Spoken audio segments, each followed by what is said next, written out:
جو یہ دعویٰ کرتا ہے کہ خدا نے کسی کو بیٹا بنا لیا، تو پھر آپ اس سے پوچھیں کہ بھائی تیرا بھی بیٹا ہے اور تو جانتا ہے اس کو، تو کیا خدا کا بھی ایسے ہی بیٹا ہے جیسے تیرا بیٹا ہے؟ یہ وہ سوال ہے جو آپ اس سے کریں گے، اور جواب دینا، اپنی بات کو ثابت کرنا اب آپ کی ذمہ داری نہیں ہے۔ اب وہ ثابت کرے کہ وہ جس کو خدا کا بیٹا کہتا ہے وہ انسانوں کے بیٹے جیسا ہے، وہ ثابت کرے گا۔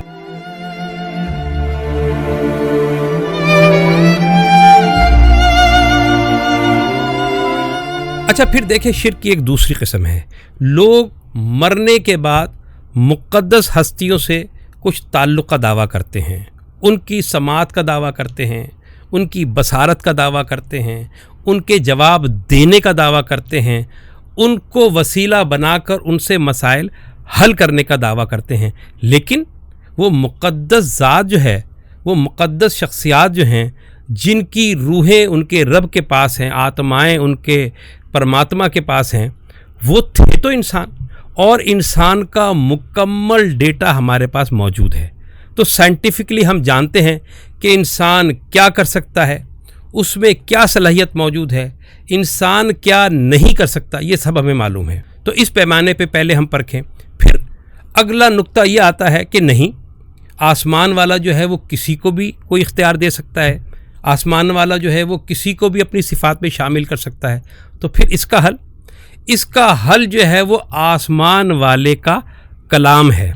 کلام اٹھائیں، اس سے کہیں کہ بھائی اس کلام میں سے تم دلیل دو، یعنی جن باتوں کا تم دعویٰ کر رہے ہو، جن اختیارات کا تم دعویٰ کر رہے ہو، کیا اس کلام میں موجود ہیں؟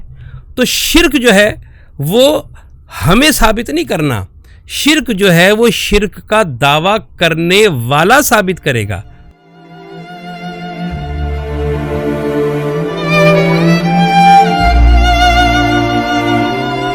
اچھا، پھر بڑا ایک عجیب نکتہ ہے، یہ جتنے دعوے آپ کو ملیں گے شخصیات کے بارے میں، واقعات کے بارے میں، یہ تمام کی تمام ماضی سے تعلق رکھتے ہوں گے۔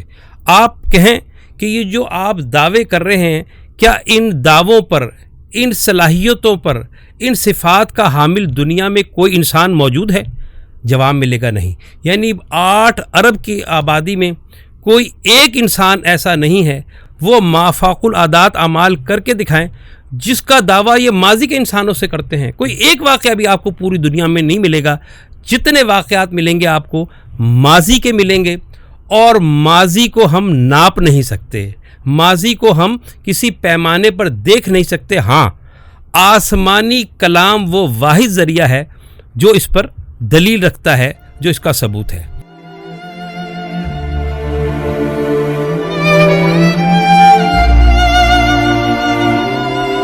پھر آپ دیکھیے کہ جگہ جگہ جو ہے شرک کے حوالے سے مختلف تعریفات موجود ہیں۔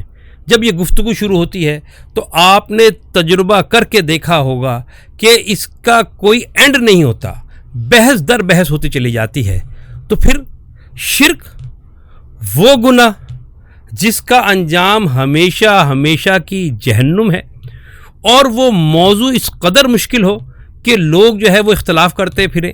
میں سمجھتا ہوں کہ شرک کے معاملے کو، شرک کی ڈیفینیشن کو اتنا آسان ہونا چاہیے، اتنا آسان ہونا چاہیے کہ جیسے 2+2 4، بالکل ایسا ہونا چاہیے۔ تو شاید ہم جو ہے وہ اس کی تعریف جو ہم کرتے ہیں وہ مسئلے کا حل نہیں، ہمیں کلام میں دیکھنا چاہیے کلام کیا کہتا ہے۔ تو کلام جو شرک کو پہچاننے کی بات کرتا ہے وہ بہت آسان طریقہ بتاتا ہے۔ وہ یہ کہتا ہے کہ بحث میں نہ پڑو، تفصیلات میں نہ پڑو، بس اتنا سا کہو کہ جو سامنے والا اپنے بارے میں یا کسی اور کے بارے میں مافوق العادات کوئی دعویٰ کرتا ہے، کوئی حیران کن دعویٰ کرتا ہے کہ کوئی خدائی ذات، صفات، اختیارات میں کسی کو شامل کرنے کا دعویٰ کرتا ہے، تو آپ نے اس پہ بحث نہیں کرنی، آپ نے صرف اس سے کہنا ہے کہ بھائی جو آپ دعویٰ کرتے ہو اس کی دلیل لے آؤ، سائنسی دلیل لے آؤ، منطقی دلیل لے آؤ، اور سب سے بڑھ کر آسمانی کتاب کی دلیل لے آؤ۔ اگر آسمانی کتاب کی دلیل موجود ہے، سائنسی دلیل موجود ہے، منطقی دلیل موجود ہے تو بہت اچھا، اور اگر نہیں موجود ہے تو سلام کریں اور الگ ہو جائیں کہ اس کا حل کوئی نہیں ہے۔ آسمانی کلام میں جہاں جہاں شرک کا ذکر آیا ہے اس کے ساتھ یہ لفظ آیا ہے کہ جس کا تجھے کوئی علم نہیں، اور بعض جگہ پر آیا ہے کہ اگر تم یہ دعویٰ کرتے ہو تو اس کی کوئی دلیل پیش کرو۔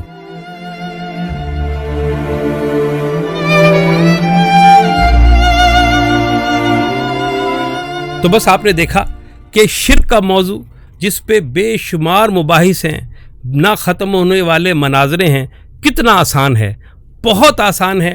بس آپ سامنے والے سے پوچھیں کہ حضرت جو آپ دعویٰ کر رہے ہیں اس کی دلیل دیں، دلیل دے تو وہ شرک نہیں ہے، اور اگر دلیل نہیں دیتا ہے، سائنس سے دلیل نہیں دیتا، منطق سے دلیل نہیں دیتا، آسمانی کلام سے دلیل نہیں دیتا، تو پھر اس کا معاملہ اس پر چھوڑ دیں۔ بہت نوازش۔